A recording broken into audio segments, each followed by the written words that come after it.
To decide how to lay out our garden, I took kind of a primitive approach to this. I'm sure that there are some websites or programs online for doing what I'm doing here, but I just wanted to do something that was quick and easy and reliable, and something that just about anybody else could do as well. So the first thing that I did was I went on my computer and I was able to go online and find various graphs that other people have already created. And I just simply downloaded a 40 by 40 grid. And this is going to represent my garden, because my garden is going to be 40 feet in this direction and 38 feet in this direction. And so what I've got here is just a 40 by 40 grid. And I blacked out the first two rows of squares, since I have 38 feet, but the graph was 40 feet. And then I simply got a second page of graph paper, and I cut out my different squares. So this square would represent my 4-foot by 8-foot beds. And the squares on this are the same size, and I just took a black Sharpie marker and went around the edges so it stands out a little bit better.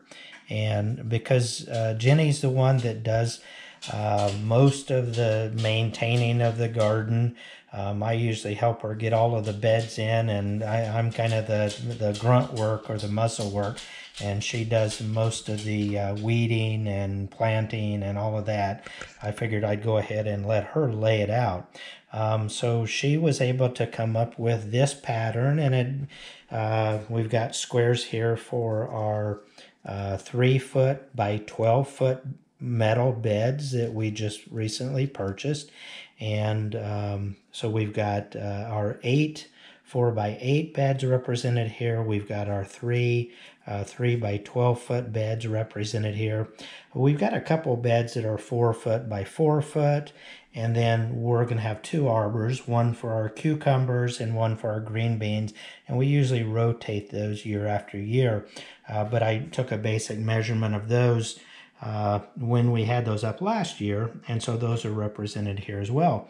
So with this, you're able to simply move these pieces anywhere on the graph paper that you want, and then once you come out with the design that you're happy with, the layout you're happy with, it's a matter of just laying this out actually in the garden, putting the beds into place.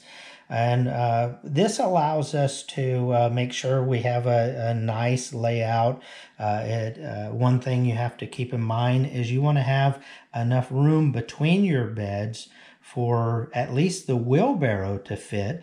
And so our wheelbarrow is just a little under 36 inches wide, and so we wanted to make sure that we had at least 3 to 4 feet between every place that we're going to need to move it for maintaining the beds and for when we're harvesting crops.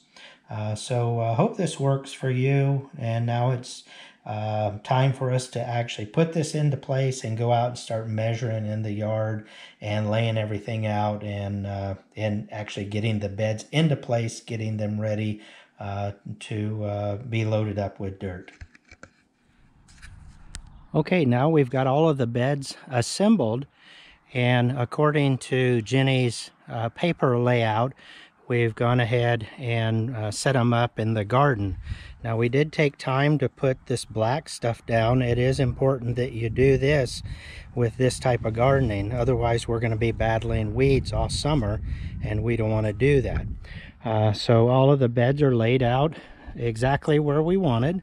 And we did have a windstorm come through a few nights ago, and because the beds are still empty, the wind did shift them. So now that we've got them laid out exactly where we want them, I did take some of the grass marking paint and just did a circle inside the inside diameter of where each of these beds are going to go. And that way, until we get them filled, if they shift again, we know without having to remeasure everything.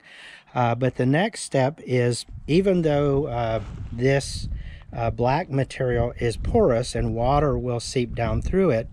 We want to open up the inside bottom of where the beds are so that the soil we put in is going to have contact with the ground beneath it. That's done for a couple reasons. Number one, proper drainage, but it's going to allow the worms and good bacteria from the bed to seep down into the ground below it, but also for the bacteria that's in the ground to seep up into the bed above it, along with all of the worms and stuff. So what we're going to do is we're going to cut some openings to expose the ground beneath the beds, and we're not going to go all the way out to the edge. We're going to try to stay probably about 6 or 8 inches from the edge. And then it is important because when you cut this stuff, since it's a mesh material or a woven fabric, we do have to go in with a torch and melt anywhere that's cut so that those ends don't fray and continue coming apart. So we're going to go ahead and do that next. And the next step will be, we did take some time to level these. Even though our entire yard is on a gradual slope, we did our best to just eyeball them and level them this way so that we got them as level as we could. Now there were some places that one spot was higher than the other, and where that happened, I just took a hand tamper and pounded down on the high side. And in some cases, if it was real bad and I was able to get to the ground below it, I moved some dirt from the high side over to the low side. That's why this one's already cut open down the middle. This side was extremely higher than that side. But they're not all dead level, but it's good enough for gardening. But once we get this woven fabric cut and burned, what we'll do next is we've got some bags of leaves that we saved over from the fall last year, and we're going to put those as our initial layer into the bed. And where we've got some light coming through right here, we're going to pile up as many leaves as we can anywhere that we can see light exposing the underside of the bed, and that's going to help to hold any soil, any loose soil, into the bed as it starts raining. So that's the first step. Cut it open, burn, and put leaves in. Now if you don't have leaves, you can definitely use straw, and maybe I'll go pick up a few bales of straw and put in here too.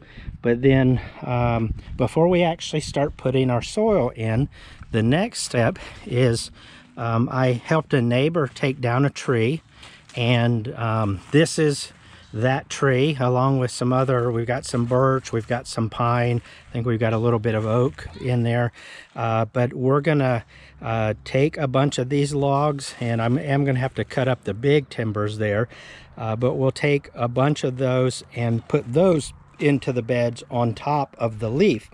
And that's going to serve a couple purposes. It's going to, number one, be filler material so we don't have to use as much soil.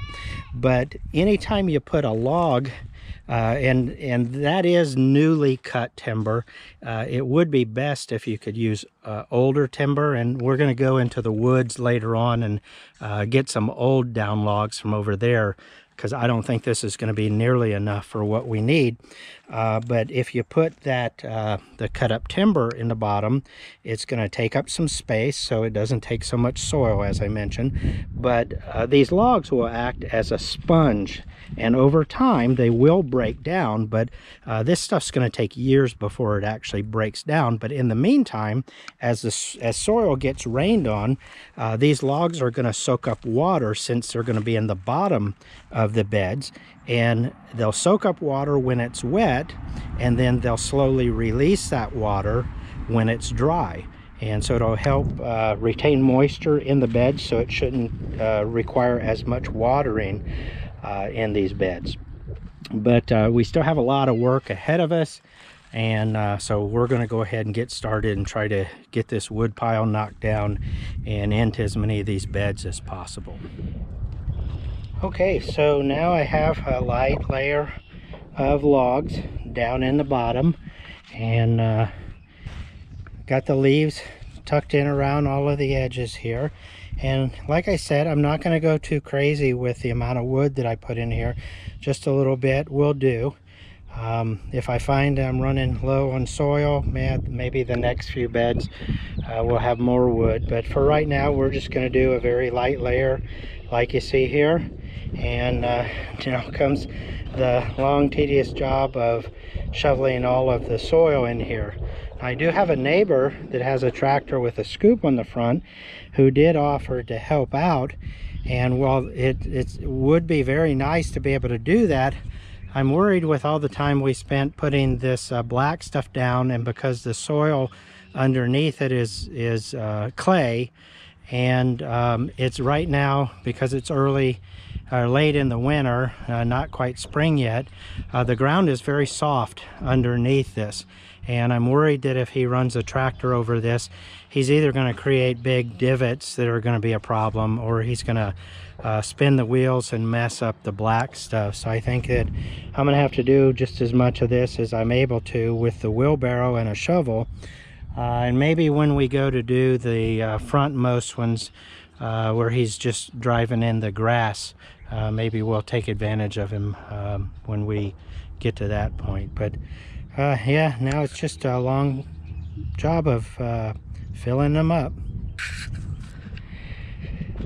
And after many shovelfuls and wheelbarrowfuls, we have one bed done. Now I did leave currently about 6 inches from the top, and the reason I did that is because this soil is a soil mixture that came from our local nursery. It is a topsoil mixture that's supposed to be a garden mix, but we want to make sure that we have really good soil, so we left a couple inches for we're going to get a couple big bags of Pro Mix soil that has mycorrhiza and some fertilizer already in it, and we're going to kind of put a top coat of that, which should bring it up another 2 inches or so. We do want to have the soil about 4 inches from the lip, and the reason for that is the lip will provide a natural wind protection for the small plants. And as the plants start getting bigger, what we'll do is we'll just go ahead and add some more soil to bring it up a little bit higher. We're not going to bring it all the way up with the edge of the bed, but we know it will settle over time. After the first couple rains, it's probably going to settle, and then as that wood breaks down over the next couple of years, it's going to settle even more. But this is going to be a good first start, but we still have a long way to go. Lots more beds to fill up. So I think we'll call it a wrap on this video, and we'll come back later on when we start getting some more work done on these other ones. Take care.